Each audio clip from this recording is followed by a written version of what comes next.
ઘરના મુખ્ય દરવાજા પર આ કામ કરો, તમારી 3 જ દિવસમાં મનોકામના પૂરી થશે.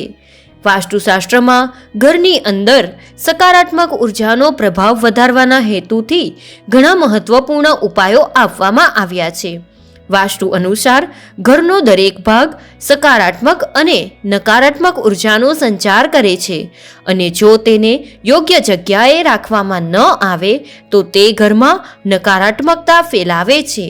તેનાથી ઘરની આર્થિક સ્થિતિ પર અસર પડે છે અને ઘરમાં મુશ્કેલીઓ આવે છે. જો તેને કોઈ સ્થાન પર રાખવામાં આવે તો તે ઘરમાં સકારાત્મક ઉર્જા ફેલાવે છે અને ઘરમાં સુખ શાંતિ બની રહે છે. મિત્રો, વાસ્તુ અનુસાર ઘરનો મુખ્ય દરવાજો દરેક પ્રકારની સુખ સમૃદ્ધિ અને વૈભવનું પ્રવેશદ્વાર છે. પરંતુ જો તેની દિશા ખોટી હોય અથવા તેની સામે કોઈ એવી વસ્તુઓ રાખવામાં આવે જે નકારાત્મકતા ફેલાવે છે તો પરેશાનીઓ, ગરીબી અને રોગો ઘરમાં પ્રવેશ કરે છે. એટલે જ વાસ્તુશાસ્ત્રમાં ઘરના મુખ્ય દરવાજાને વધુ મહત્વ આપવામાં આવ્યું છે. વાસ્તુ અનુસાર કેટલીક એવી વસ્તુઓ છે જે મુખ્ય દરવાજાની સામે ન હોવી જોઈએ. આ વસ્તુઓ માત્ર અશુભ તો હોય જ છે, પણ તેઓ અનેક પ્રકારની સમસ્યાઓ ઊભી કરે છે. તેની અસર પરિવારની મહિલાઓ, વડીલો પર પડે છે અને કેટલીક બાબતોમાં પરિવારની મુખ્ય વ્યક્તિના જીવનને પ્રભાવિત કરે છે અને તેમને સ્વાસ્થ્યની સાથે આર્થિક સમસ્યાઓનો પણ સામનો કરવો પડે છે. તો ચાલો જાણીએ પરિવારની મુખ્ય અસરો વિશે. દરવાજાની સામે કઈ વસ્તુ છે જેને અશુભ માનવામાં આવે છે, પરંતુ તે પહેલાં તમને વિનંતી છે કે જો તમે વિડીયોને હજી સુધી લાઈક નથી કર્યો તો વિડીયોને લાઈક કરો અને તમારા મિત્રો સાથે આ વિડીયો શેર કરો. વાસ્તુ અનુસાર ઘરના મુખ્ય દરવાજાની સામે ગંદુ પાણી એકઠું થવું ખૂબ જ અશુભ માનવામાં આવે છે. તેનાથી વાસ્તુ દોષ થાય છે. ગંદા પાણીમાં અનેક પ્રકારના બેક્ટેરિયા ઉગે છે જે પરિવારના સભ્યોને બીમાર કરી શકે છે. તેથી જો ઘરની સામે ગંદુ પાણી જમા થઈ જાય તો તેને તાત્કાલિક દૂર કરવું જોઈએ. વાસ્તુ અનુસાર જો આ ગંદુ પાણી પશ્ચિમ દિશામાં જમા થાય તો ધનનું નુકસાન થવાનો દર હંમેશા રહે છે. હવે વાત કરીશું કાંટાવાળા છોડ. કાંટાળો છોડ ઘણી વખત લોકોના ઘરની સુંદરતા વધારવા માટે ઘરની સામે કાંટાવાળા છોડ રાખે છે, પરંતુ આવું કરવું બિલકુલ ખોટું છે. મુખ્ય દરવાજાની સામે કાંટાવાળા છોડ રાખવાથી મુશ્કેલી સર્જાય છે, પરિવારના સભ્યોમાં પરસ્પર પ્રેમ ઘટે છે, સાથે જ શત્રુઓની સંખ્યા પણ વધે છે.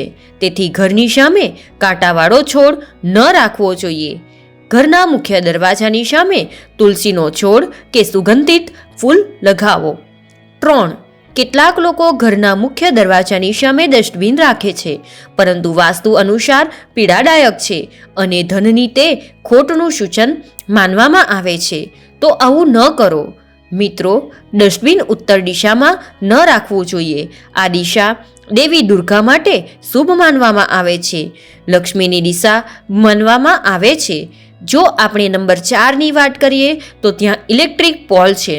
ઘણા ઘરોની સામે ઇલેક્ટ્રિક હોય છે, પરંતુ વાસ્તુ અનુસાર તે પરિવારના સભ્યોને પ્રગતિમાં અવરોધ ઊભો કરે છે. મુખ્ય દરવાજાની સામે થાંભલો હોવો ખૂબ જ નુકસાનકારક છે. એટલા માટે મુખ્ય દરવાજો બનાવતી વખતે હંમેશા આ વાતનું ધ્યાન રાખો. નંબર 5. વૃક્ષો, છોડ ઘરના મુખ્ય દરવાજાની સામે ઝાડ છોડ ન હોવા જોઈએ. તેનાથી વાસ્તુદોષ થાય છે. સાથે જ સૂર્યપ્રકાશ પ્રવેશવા નથી દેતો. જો સવારે સૂર્યપ્રકાશ ઘરના મુખ્ય દ્વાર પર પ્રવેશે તો સ્વાસ્થ્યની દ્રષ્ટિએ પણ સારું રહે છે. આ સાથે ઘરમાં સુખ સમૃદ્ધિ અને શાંતિ બની રહે છે. એટલા માટે ઘરના મુખ્ય દરવાજાની સામે ઝાડ રાખવું શુભ માનવામાં આવતું નથી. નંબર 6. વસ્તુ વેલા પર ચડવું. ઘરની સામેથી વેલા પર ચડવું ખૂબ જ અશુભ માનવામાં આવે છે. વાસ્તુ અનુસાર તેનાથી વિરોધીઓની સંખ્યામાં વધારો થાય છે અને વ્યક્તિની પ્રગતિમાં અવરોધો ઊભો થાય છે. નંબર 7. વાસ્તુ અનુસાર મુખ્ય દ્વારથી ઊંચો રસ્તો હોવો દુઃખદાયક છે. એટલે કે તમારા મુખ્ય દ્વારનો ઉંબરો રોડ કરતાં ઊંચો હોવો જોઈએ. નંબર 8, મુખ્ય દરવાજાની સામે સીડી ન હોવી જોઈએ, જેનાથી પ્રગતિમાં અવરોધો આવે છે, જેનાથી બાળકોને અભ્યાસમાં સફળતા મળતી નથી. નંબર 9, મુખ્ય દરવાજાની ઉપર માતા લક્ષ્મીની તસવીર કે તકતી બિલકુલ ન લગાવવી જોઈએ. તેનાથી માતા લક્ષ્મી ઘરની અંદર પ્રવેશ કરતા નથી, બહાર સુધી રહે છે. માતા લક્ષ્મીની તસવીર હંમેશા ઘરની અંદર રાખવી જોઈએ, અથવા તમારે માતા લક્ષ્મી અને માતા લક્ષ્મીની સાથે જોડાયેલી તમામ વસ્તુઓ અલમારીની અંદર રાખવી જોઈએ, કારણ કે માતા લક્ષ્મીનું સ્થાન હંમેશા ઘરની અંદર હોય છે. ઘણા લોકો દરવાજે દેવી લક્ષ્મીનું ચિત્ર લગાવે છે, પછી દેવી લક્ષ્મી દરવાજામાંથી જ પાછી ફરી જાય છે અને ક્યારેય ઘરમાં પ્રવેશતી નથી. નંબર 10, ઉંબરા વચ્ચે ક્યારેય ન બેસવું જોઈએ, ખાસ કરીને સાંજે. આનાથી તમારા ઘરમાં બરબાદી આવી શકે છે અને એવું માનવામાં આવે છે કે જે કોઈ ઘરના ઉંબરા પાસે બેસે છે એને આવનારા સમયમાં કોઈ ગંભીર બીમારીઓનો સામનો કરવો પડી શકે છે અને આવા ઘરમાં દેવી દેવતાઓ રહેતા નથી. નંબર 11, ઉંબરા વચ્ચે ક્યારેય ચપ્પલ ન રાખવા જોઈએ. સ્વચ્છતા હંમેશા જાળવવી જોઈએ, કારણ કે આમાં લક્ષ્મીના માર્ગમાં જો કોઈ અડચણ આવે તો તમારે આ ભૂલ બિલકુલ ન કરવી જોઈએ. આ સિવાય એ પણ ધ્યાનમાં રાખો કે તમારે તમારા મુખ્ય દરવાજા પર ક્યારેય કાટવાળું કે જૂનું તૂટેલું તાળું ન વાપરવું જોઈએ, કારણ કે એવી માન્યતા છે કે કાટવાળું તાળું લગાવવાથી વ્યક્તિના જીવનમાં કાટ લાગી જાય છે. નંબર 12, કચરો ઘરના મુખ્ય દરવાજાની સામે ક્યારેય ન રાખવો જોઈએ. જ્યારે આવું થાય છે ત્યારે ઘરની અંદર નકારાત્મક ઉર્જા આવે છે. મુખ્ય દ્વારની બહાર ગડબડને કારણે મહાલક્ષ્મી ગુસ્સે થાય છે, જેના કારણે ઘરમાં આર્થિક સંકટ રહે છે. નંબર 13, પગરખા. પગરખા કે ચપ્પલ ઘરના મુખ્ય દ્વારની બહાર કે તેની પાસે ક્યારેય ન રાખવા જોઈએ. મહાલક્ષ્મી ઘરના મુખ્ય દ્વારથી પ્રવેશ કરે છે. આવી સ્થિતિમાં ચપ્પલ રાખવાથી માતા લક્ષ્મી ક્રોધિત થાય છે, જેના કારણે ઘરમાં ધનની હાનિ થાય છે. Number 14, money plant. ઘણા લોકો મુખ્ય દ્વારની બહાર મની પ્લાન્ટ લગાવે છે, પરંતુ વાસ્તુ અનુસાર આવું કરવું યોગ્ય નથી. મની પ્લાન્ટને સંપત્તિનો છોડ માનવામાં આવે છે. જો તેને ઘરની બહાર લગાવવામાં આવે તો દરેકની નજર તેના પર પડે છે, જેના કારણે ઘરની આર્થિક સ્થિતિ બગડવા લાગે છે. આ સિવાય ઘરમાં કાંટાવાળા છોડ પણ ન લગાવવા જોઈએ. નંબર 15, સારવણી.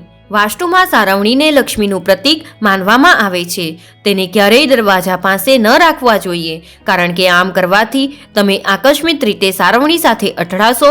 આ સિવાય કોઈએ ઝાડુ તરફ નજર પણ ન કરવી જોઈએ. તેથી તેને એવી જગ્યાએ રાખો જ્યાં તે કોઈ જોઈ ન શકે. નંબર 16, ઇલેક્ટ્રિક વાયર અથવા થાંભલા. ઘરના મુખ્ય દરવાજાની સામે ઇલેક્ટ્રિક વાયર કે થાંભલા ન હોવા જોઈએ. તેની ખરાબ અસર પડે છે. ઇલેક્ટ્રિક વાયર અને થાંભલાને કારણે ઘરમાં મહિલાઓને માઠી અસર થાય છે. તેઓ એક કે અન્ય પ્રકારની સમસ્યાઓને સામનો કરતા રહે છે. મિત્રો, તમને જો આ માહિતી પસંદ આવી હોય તો વિડીયોને લાઈક કરો, શેર કરો અને જો તમે અમારી ચેનલ પર નવા હોવ તો ચેનલને સબસ્ક્રાઈબ કરવાનું ભૂલશો નહીં. જય શ્રી કૃષ્ણ. રાધે રાધે. ધન્યવાદ.